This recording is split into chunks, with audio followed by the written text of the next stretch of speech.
Bunga di Batu Cadas. Audiobook, novel silat. Cerita, Esa Mintarja. Jilid 48. Dalam pada itu ketiga anak muda itu langsung naik ke pendapa. Ketika Kiai Danatirta mempersilahkan mereka duduk, Buntal berkata, "Kita akan segera mendahului prajurit-prajurit itu, Ayah. Kita harus mempersiapkan diri menjelang mereka lewat." Kiai Danatirta mengangguk kecil. Tetapi Arum berkata, "Kalian harus makan dahulu. Kita sudah terlanjur menangkap 4 ekor gurame sebesar kau." Buntal memandang Arum sejenak. Lalu sambil tersenyum ia berkata, "Terima kasih Arum. Tentu kau tahu bahwa aku tidak boleh terlambat. Tetapi kau sudah berjanji. Jadi bagaimana menurut pertimbanganmu?" Buntal justru bertanya, "Apakah sebaiknya aku makan dahulu atau tidak?" Sebenarnya lah Arum mengetahui bahwa mereka tergesa-gesa dan taruhannya adalah nyawa beberapa orang.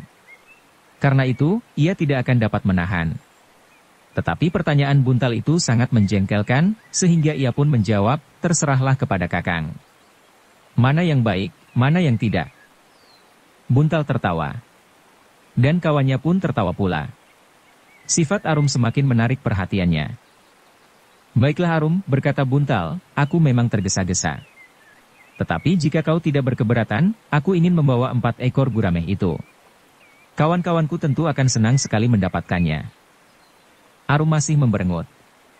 Tetapi ia pun kemudian pergi ke dapur, dan dengan tergesa-gesa membungkus 4 ekor ikan gurame itu. Sejenak kemudian maka kuda kedua anak muda itu sudah berpacu. Mereka mengambil jalan seperti pada saat mereka datang. Mereka harus mendahului prajurit-prajurit itu sampai ke hutan perburuan. Dalam pada itu, para prajurit yang berada di bulak panjang di hadapan padukuhan Jatisari itu pun telah bergerak pula. Tetapi nampaknya mereka tidak terlalu tergesa-gesa, sehingga kemudian barisan berkuda yang menyusuri jalan di tengah sawah itu pun tidak berlari terlampau cepat. Karena itulah maka Buntal telah sampai lebih dahulu di hutan perburuan. Dengan singkat ia melaporkan apa yang dilihatnya selama ia berada di Jatisari. "Jadi mereka sudah bergerak?" bertanya seorang yang telah berjanggut putih meskipun masih nampak tegap dan tangkas. Ialah yang saat itu mendapat tugas untuk memimpin sekelompok pasukan Pangeran Mangkubumi yang bertugas merusak barisan prajurit dari Surakarta. Meskipun perintah itu masih diberi sedikit keterangan, jangan menimbulkan kematian pada prajurit Surakarta jika tidak perlu sekali, kecuali orang-orang asing itu. "Ya Paman," jawab Buntal, "sebentar lagi mereka akan sampai di ujung hutan ini." Orang berjanggut putih itu menengadahkan wajahnya. Tetapi langit masih cukup terang meskipun bayangan yang memerah sudah mewarnai langit. "Apakah mereka akan datang sebelum gelap?" "Ya," sahut Buntal. "Kita akan menahan mereka di sini. Gelap atau belum, kita akan bertempur seperti yang dipesankan oleh Kiai Sarpasrana. Karena Pangeran Mangkubumi tidak menghendaki korban yang terlampau banyak." "Perintah yang sulit sekali," jawab Buntal. "Ya, kita akan mencobanya. Kita akan menyerang dan bertempur dengan cara yang lain. Kita tidak akan menghadapi mereka dalam satu gelar. Tetapi kita akan bertempur seperti burung sikatan.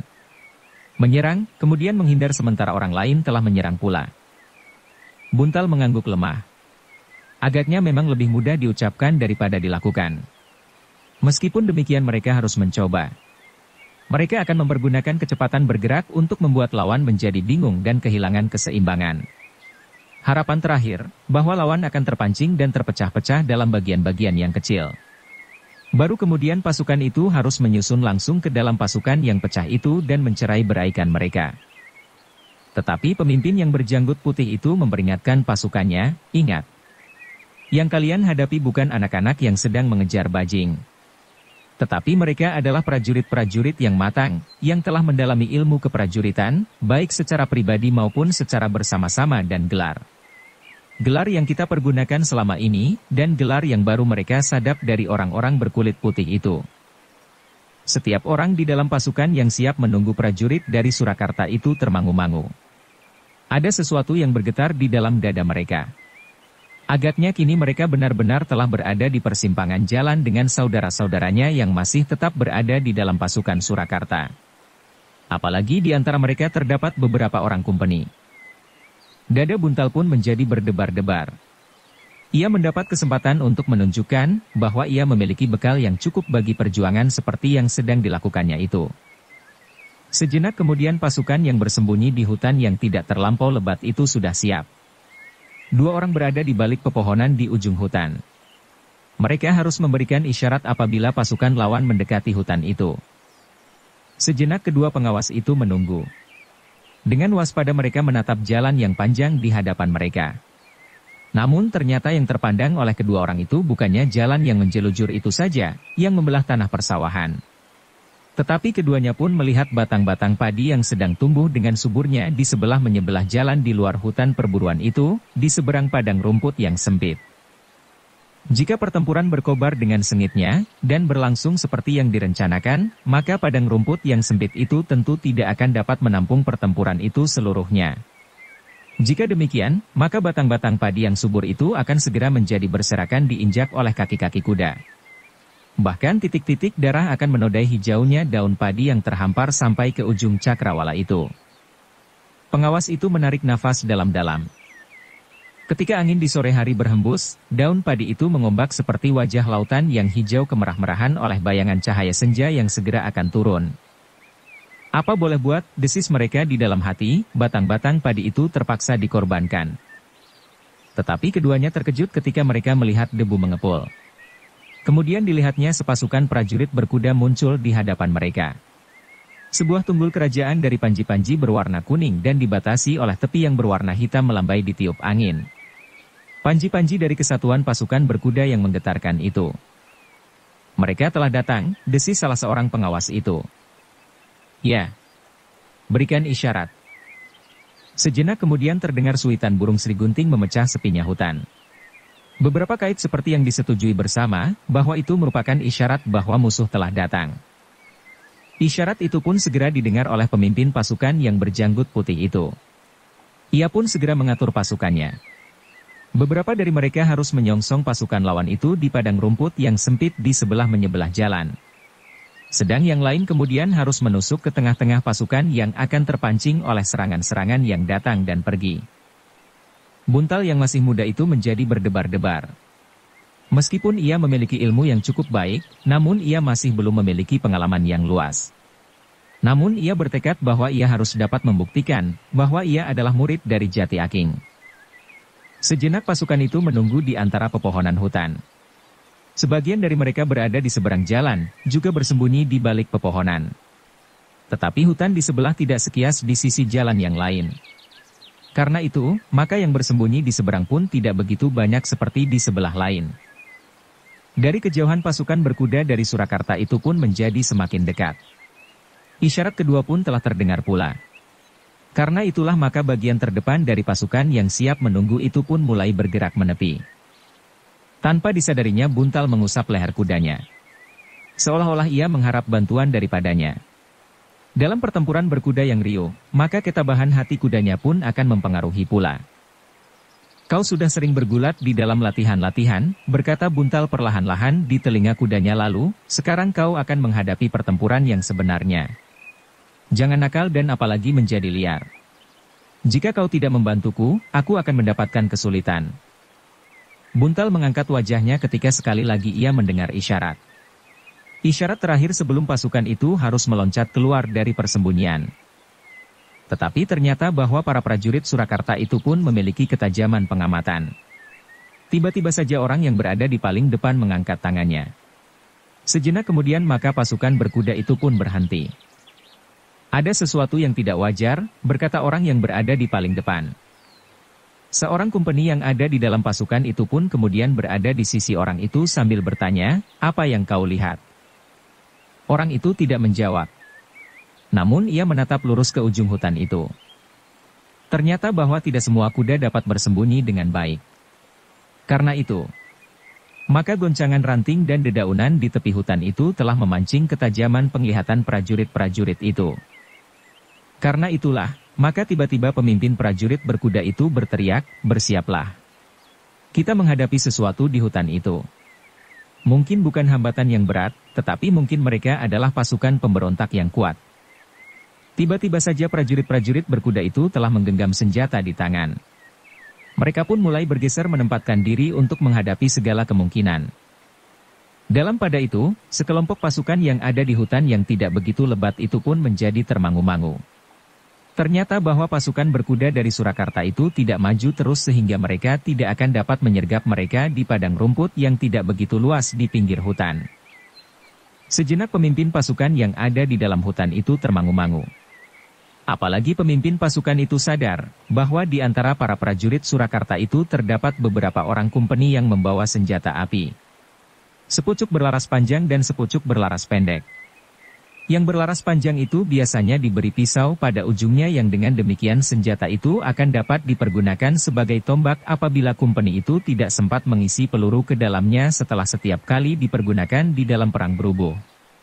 Tetapi selain senjata api, kumpeni itu juga membawa sebilah pedang di lambung. Jika kita menyerang mereka, berkata pemimpin pasukan yang ada di dalam bulak itu. Di dalam hatinya, maka setidak-tidaknya beberapa orang akan menjadi sasaran peluru beberapa orang kumpeni itu. Dan jika ada seorang saja di antara kami yang jatuh, maka sulitlah untuk mengendalikan perasaan mereka dan membatasi agar tidak jatuh korban terlampau banyak. Namun dalam pada itu, orang-orangnya telah menjadi gelisah. Mereka tidak dapat menunggu lama. Karena sebagian dari mereka telah melihat prajurit Surakarta di luar hutan itu. Apa yang kita tunggu, desis seorang pemimpin kelompok yang ada di sisi pemimpin yang berjanggut putih itu. Orang berjanggut putih itu menarik nafas dalam-dalam. Katanya, kita tidak mau mengorbankan meskipun hanya satu orang sebelum pertempuran yang sebenarnya mulai. Pemimpin kelompok itu pun menyadari bahwa senjata kumpeni itu memang dapat memungut nyawa lawan sebelum mereka mendekat. Dan untuk melawan peluru, agaknya perisai tidak begitu banyak artinya. Buntal yang mendengar pembicaraan itu tiba-tiba menyela, aku akan memancing perhatian mereka. Pemimpin kelompok itu memandanginya dengan tajamnya. Lalu ia pun bertanya, apa yang akan kau lakukan?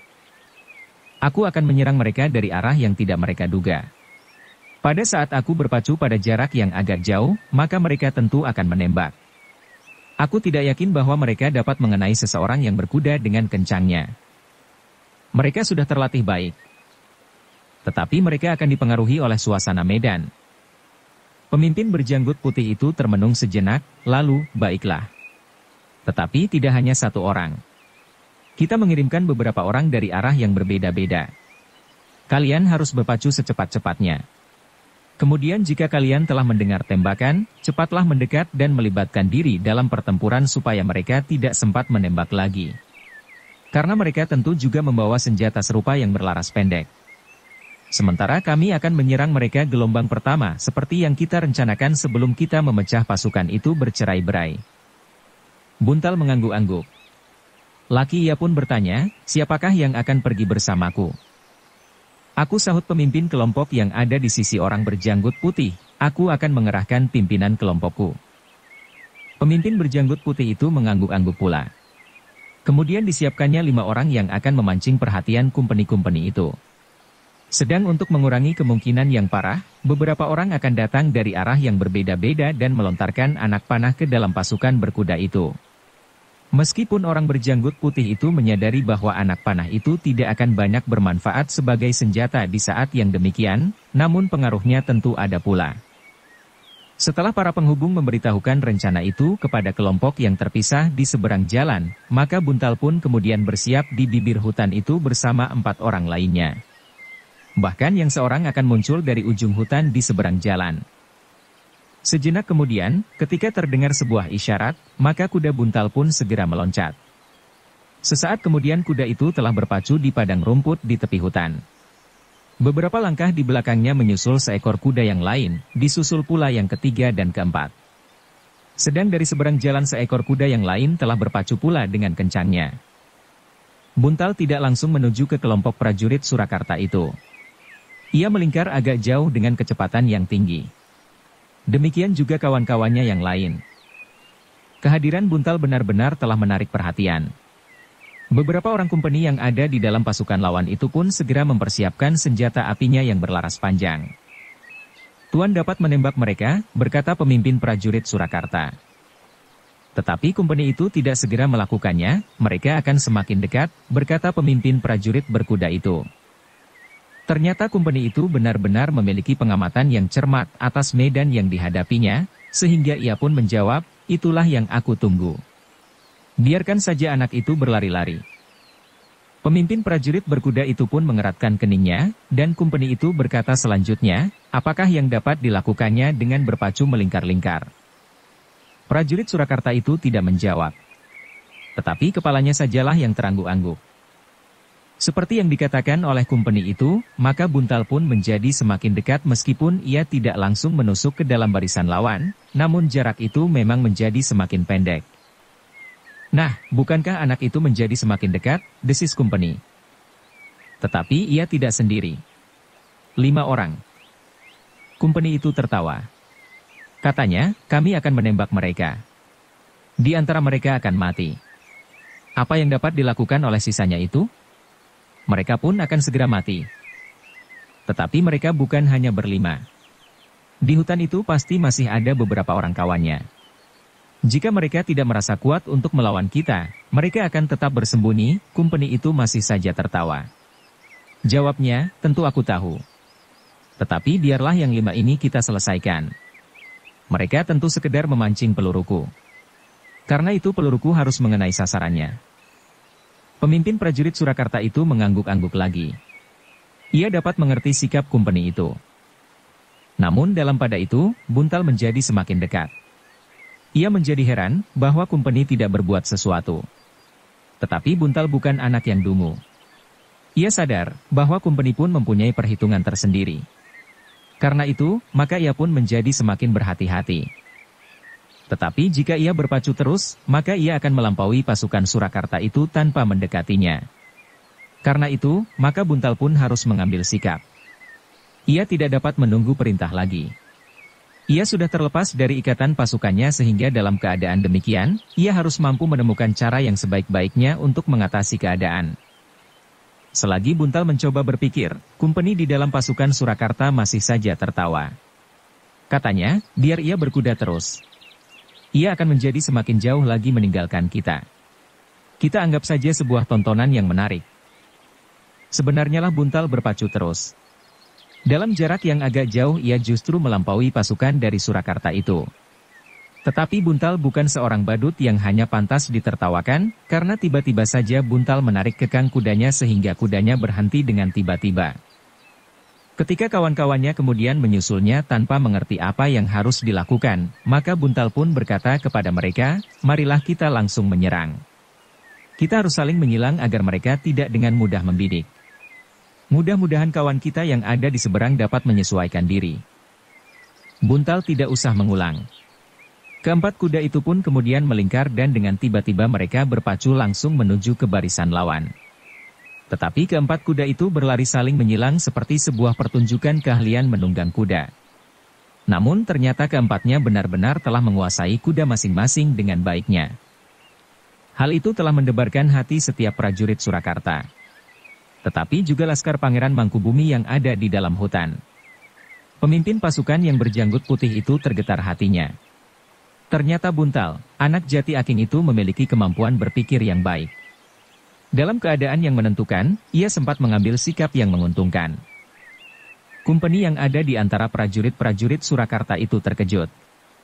Ia tidak mengira bahwa seorang anak muda pribumi yang tidak berada di dalam lingkungan keprajuritan, dapat mengambil sikap yang demikian. Bagi kumpeni masih berlaku anggapan, bahwa rakyat pedesaan di daerah Mataram adalah rakyat yang sederhana dan hanya mampu melakukan kekerasan tanpa mempergunakan otaknya. Namun, kini mereka melihat seorang anak muda yang mampu mengambil sikap yang mengagumkan menghadapi senjata api yang belum banyak dikenal sifat dan wataknya. Siapakah anak itu sebenarnya? Kumpeni itu berdesis.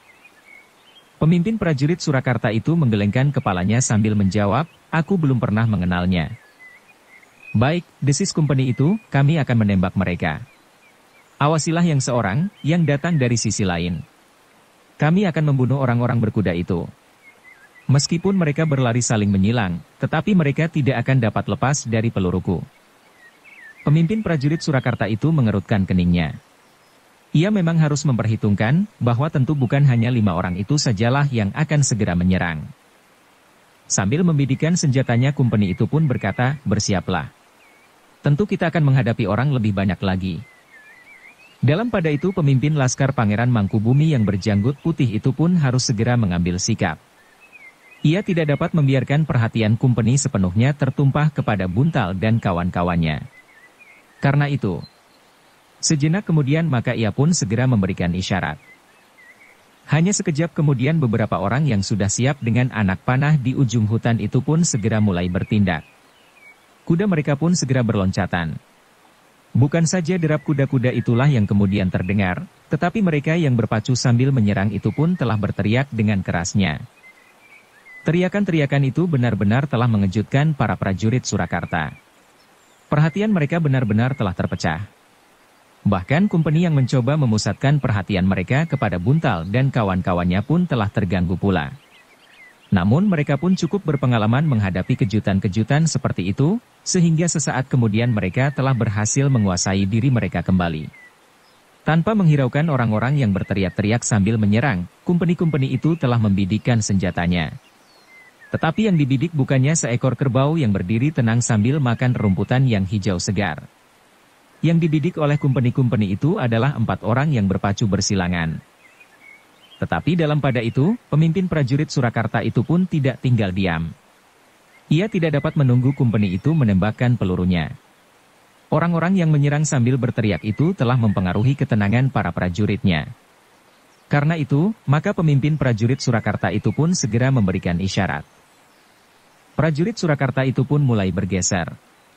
Sementara itu kumpeni yang sedang membidik itu pun merasa semakin terganggu karenanya. Sehingga ketika sebuah letusan terdengar, peluru itu berdesing menyambar tubuh Buntal. Tetapi karena Buntal selalu bergerak, maka yang tersentuh hanyalah ujung bajunya saja. Meskipun demikian Buntal menggeram. Bajunya yang tersayat sedikit itu membuat hatinya menjadi panas. Namun ia masih tetap sadar bahwa yang didengarnya baru sebuah ledakan. Ledakan-ledakan berikutnya juga tidak mengenai sasarannya. Bahkan menyentuh pun tidak. Tetapi ledakan yang lain telah berhasil menyambar pundak kawan Buntal yang laki. Terdengar orang itu menggeram. Namun agaknya luka itu tidak terlampau parah, sehingga ia sama sekali tidak menghentikan kudanya. Tidak ada kesempatan lagi bagi kumpeni itu untuk mempergunakan senjatanya karena keadaan medan. Keempat orang lawannya telah menjadi terlampau dekat. Sejenak kemudian yang beradu adalah senjata di tangan keempat orang itu dengan senjata para prajurit dari Surakarta, sementara yang seorang dari sisi yang lain pun telah terlibat pula dalam pertempuran. Namun para prajurit Surakarta itu tidak sempat membinasakan kelima orang itu beramai-ramai karena prajurit-prajurit itu harus segera bersiaga menghadapi lontaran anak panah dari laskar berkuda yang lain. Yang menyerang mereka langsung sambil berpacu dengan anak panah mereka. Kekalutan segera terjadi. Pertempuran seperti yang diduga tidak dapat dihindarkan. Dalam pada itu, maka serangan gelombang pertama pun telah meluncur dari balik pepohonan. Beberapa orang berkuda dengan lajunya memacu kuda mereka langsung menyerang para prajurit Surakarta yang memang telah menyiapkan diri. Tetapi Laskar Pangeran Mangkubumi itu bertempur dengan rencana tertentu. Betapapun mereka dicengkam oleh luapan kemarahan, namun mereka tidak dapat meninggalkan rencana yang telah mereka susun dengan baik, apalagi sesuai dengan perintah yang telah diberikan oleh Pangeran Mangkubumi. Karena itu, maka pasukan Pangeran Mangkubumi itu tidak langsung menusuk prajurit Surakarta itu sampai ke jantung barisan. Mereka seakan-akan hanya berputaran mengepung prajurit-prajurit Surakarta itu. Dengan demikian maka pertempuran yang terjadi pun seakan-akan selalu bergeser dan bergerak. Tetapi putaran pasukan Pangeran Mangkubumi itu dapat membingungkan lawannya. Mereka harus berusaha menyesuaikan diri. Dengan demikian mereka tidak segera dapat menyusun gelar tertentu untuk menghadapi perang yang berputaran. Apalagi pasukan Pangeran Mangkubumi bertempur sambil berteriak-teriak tidak menentu. Kadang-kadang mereka bersorak, tetapi kadang-kadang mengumpat-mengumpat dengan kasarnya. Beberapa orang kumpeni yang ada di dalam pasukan Surakarta itu tidak terkejut menghadapi peperangan yang agak liar itu. Penjelajahannya ke benua yang lain pun memberikan gambaran yang serupa. Orang-orang yang masih terbelakang, di dalam olah keprajuritan, biasanya memang berteriak-teriak sambil berlari-lari tidak menentu.